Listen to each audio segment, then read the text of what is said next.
R4V5, you've created a thing that has really deep meaning with a lot of people, and obviously connect with both Desert Bus and Loading Ready Run. Your streams are all highly interactive as well, which leads to folks feeling a stronger connection to you than they would a TV star or something. That said, you're all individuals with your own lives. Is it a bit weird being many celebrities, or at least the recipients of asymmetrical adoration? Sometimes I realize that I don't know a bunch of stuff about you all, or I realize that I do know a bunch of stuff about y'all and feel weird.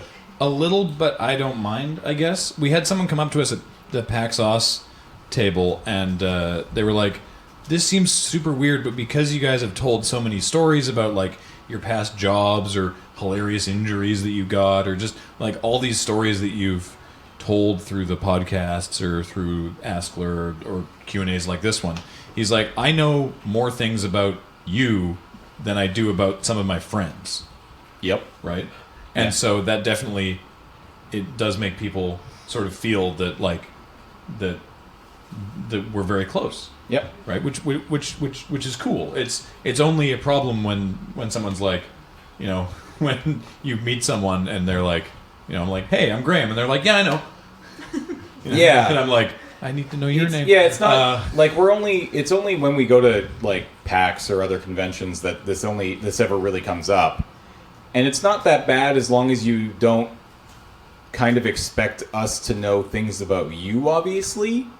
Right? Yeah. Like I'll have a conversation with a fan who comes up to the table, and they'll know a bunch of stuff about me, but I don't know anything about you. Yeah, you like I think it's cool, and obviously we are voluntarily putting ourselves out there, but you need to appreciate that you've spent way more time with us than we've spent with you. Yeah. In fact, we've probably spent no time with you.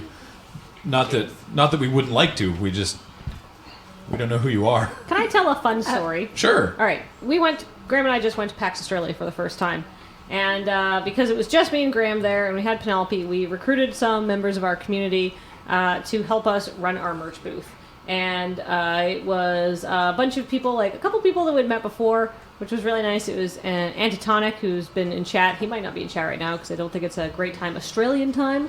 And some other people, essentially, and whose usernames I don't know. And it was Isn't Insect was one of them. Yes, but I don't like. And then the story's about. Yeah. So anyhow, we spent the whole weekend working with these people and sort of getting to know them, and like at the end of the day, it was like, oh yeah, the kind of people who like our stuff generally kind of like the same things we like because we do stuff about things that we like. Punk rock zoologist, of course. Yeah, punk rock zoologist who's in the chat, and then there was Freya and Amy and Nick, and I believe that was everybody.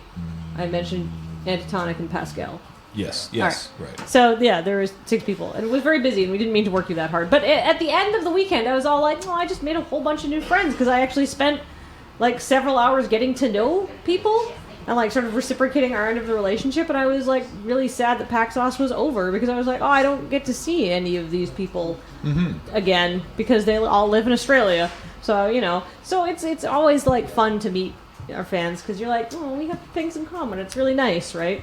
Also, we're big nerds. You're big nerds. Also, doing things online so that other people may recognize your face when you don't know theirs is a great way to remind you to behave yourself in public.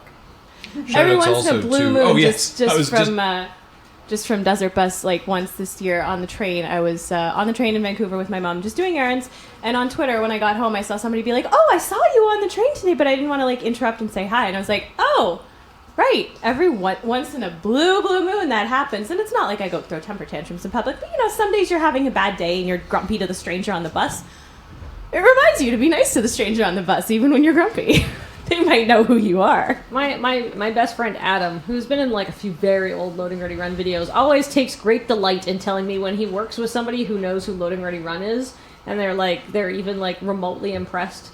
And like that he knows that he's friends with Kathleen, and so he's always like, I met somebody who was excited to meet me the other day, and I'm like, what a change. I was in the middle of saying shout outs also too, and then Corvus popped up in chat and was like, hey, and to Justine, yes, who helped us out watching the Tiny Bab. All right,